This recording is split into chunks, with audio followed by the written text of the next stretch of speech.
আসসালামু আলাইকুম রহমতুল্লাহি ওয়া বারাকাতুহু। আজকে আমরা আলোচনা করব তারাবি কত রাকাত এই বিষয়টি নিয়ে। সম্মানিত সুধী, তারাবি 20 রাকাত। আমি আবারও বলছি, তারাবি 20 রাকাত।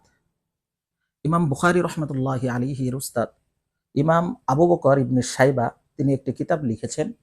কিতাবটির নাম হচ্ছে মুসান্নাফে ইবনে আবি শাইবা। সেই কিতাবের মধ্যে তিনি একটি হাদিস উল্লেখ করেছেন। হাদিসটি আব্দুল্লাহ ইবনে আব্বাস থেকে বর্ণিত। তিনি বলেন, সল্লা রসুল্লাহ সাল্লাল্লাহু আলাইহি ওয়াসাল্লাম ইশরিনা রাকাতান ফি রমাদান। নবীজি সাল্লাল্লাহু আলাইহি ওয়াসাল্লাম রমজান মাসে 20 রাকাত তারাবি করেছেন। তার 2 নম্বর দলিল হলো ইমাম শামী রহমতুল্লাহি আলাই তার কিতাবের মধ্যে হযরত জাবির রাদিয়াল্লাহু তাআলা আনহু থেকে একটি হাদিস বর্ণনা করেছেন। হযরত জাবির রাদিয়াল্লাহু তাআলা আনহু বলেন যে নবীজি সাল্লাল্লাহু আলাইহি ওয়াসাল্লাম 24 রাকাত নামাজ আদায় করেছেন আর 3 রাকাত বেতির পড়েছেন।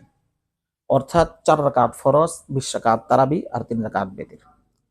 হযরত ওমর রাদিয়াল্লাহু তাআলা আনহু, যিনি খুলাফায়ে রাশেদা এর অন্যতম, তার ব্যাপারে নবীজি সাল্লাল্লাহু আলাইহি ওয়াসাল্লাম বলেন, লাউ কানা বাদি নাবিয়্যুন লাকানা ওমর। আমার পরে যদি কেউ নবী হতো তাহলে ওমর ইবনুল খাত্তাব হতো। এছাড়াও আল্লাহর নবী সাল্লাল্লাহু আলাইহি সাল্লাম ইরশাদ করেছেন, আলাইকুম বিসুন্নতি ওয়া সুন্নাতিল খুলাফাইর রাশিদিন আল মাহদিয়্যিন। তোমরা আমার সুন্নত এবং খুলাফায়ে রাশেদার সুন্নত আঁকড়ে ধরো।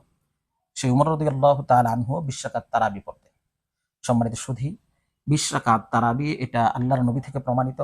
হযরত ওমর রাদিয়াল্লাহু তাআলা আনহু, হযরত ওসমান রাদিয়াল্লাহু তাআলা আনহু, হযরত আলী রাদিয়াল্লাহু তাআলা আনহু এবং অন্যান্য সাহাবায়ে কেরাম রাদিয়াল্লাহু তাআলা আনহুম আজমাইনও 20 রাকাত তারাবি পড়তেন।